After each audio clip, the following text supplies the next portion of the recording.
साथियों नमस्कार। आप उत्तर प्रदेश में मौजूद क्षेत्रीय विषमता से परिचित होंगे। उत्तर प्रदेश का कुछ विशेष क्षेत्र अधिक समृद्ध है तो कुछ क्षेत्र गरीबी की समस्या से जूझ रहा है। इसी क्रम में आज हम इस प्रश्न का जवाब तलाशेंगे कि आखिर पश्चिमी उत्तर प्रदेश में इतना समृद्धि क्यों है। पश्चिमी उत्तर प्रदेश का वह क्षेत्र है जिससे राज्य सरकार को सबसे अधिक राजस्व मिलता है। पश्चिमी उत्तर प्रदेश की ज्योग्राफी की बात करें तो उसमें गौतम बुद्ध नगर, गाजियाबाद, मेरठ, शामली, मुजफ्फरनगर, सहारनपुर, आगरा, बुलंदशहर, इटावा, मथुरा आदि जैसे जिले आते हैं। अपने विशेष भौगोलिक स्थिति के कारण यह क्षेत्र उत्तर प्रदेश में सबसे अधिक अमीर माना जाता है। जैसा कि हम सभी जानते हैं कि उत्तर प्रदेश एक कृषि आधारित अर्थव्यवस्था वाला राज्य है, इसलिए हम कह सकते हैं कि उत्तर प्रदेश की समृद्धि में कृषि का बहुत बड़ा योगदान है। यूपी के जिस क्षेत्र में खेती बेहतर होगी वह क्षेत्र ऑटोमेटिकली समृद्ध होगा।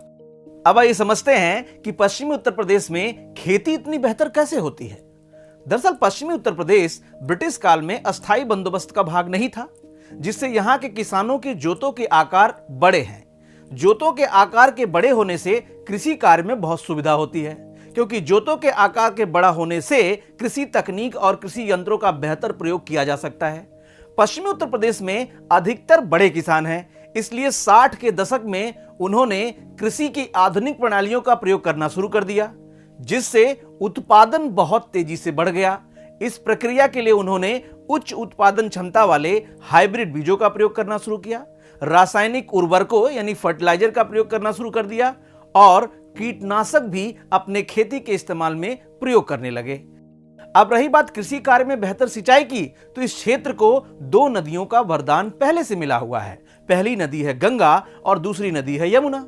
ऐसे में पश्चिमी उत्तर प्रदेश का क्षेत्र गंगा और यमुना के दोआब में आता है।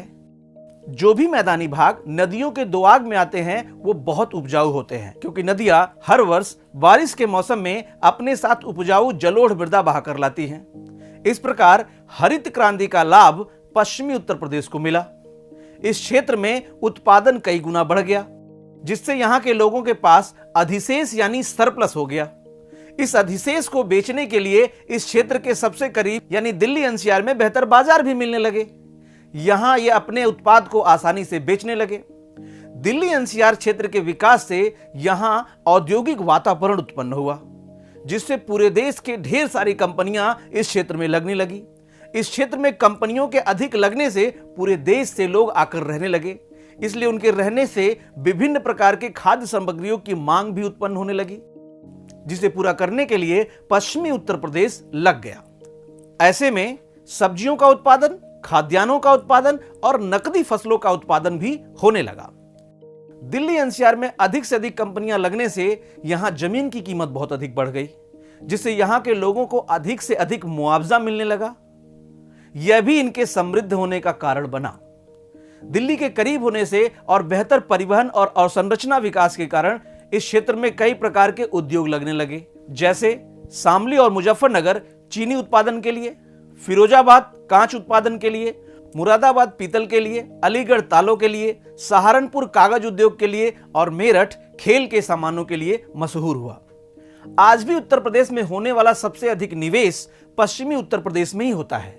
सैमसंग जैसी मोबाइल कंपनियां दुनिया की सबसे बड़ी mobile manufacturing company greater Noida में लगाई है। नोएडा में ही टॉय सिटी, फिल्म सिटी आदि का विकास हो रहा है। ऐसे कई उदाहरण वर्तमान समय में गिनाए जा सकते हैं। अगर सामाजिक दृष्टि से देखें तो पश्चिमी उत्तर प्रदेश में मार्शल रेस पाई जाती है। मार्शल रेस वो प्रजातियां होती हैं जिनके बारे में कहा जाता है कि वे स्वभाव से बहुत तेज और लड़ाकू होती हैं। इस बात के अपने सामाजिक फायदे और नुकसान भी हैं। ऐसा भी कहा जाता है कि पश्चिमी उत्तर प्रदेश में ग्रोथ तो है, लेकिन वहां अभी भी डेवलपमेंट का होना बाकी है। इस बारे में आपके क्या विचार हैं, हमें कमेंट बॉक्स में जाकर जरूर बताएं। इसी तरह की विश्लेषणात्मक खबरों को देखने के लिए देखते रहें बातें यूपी की।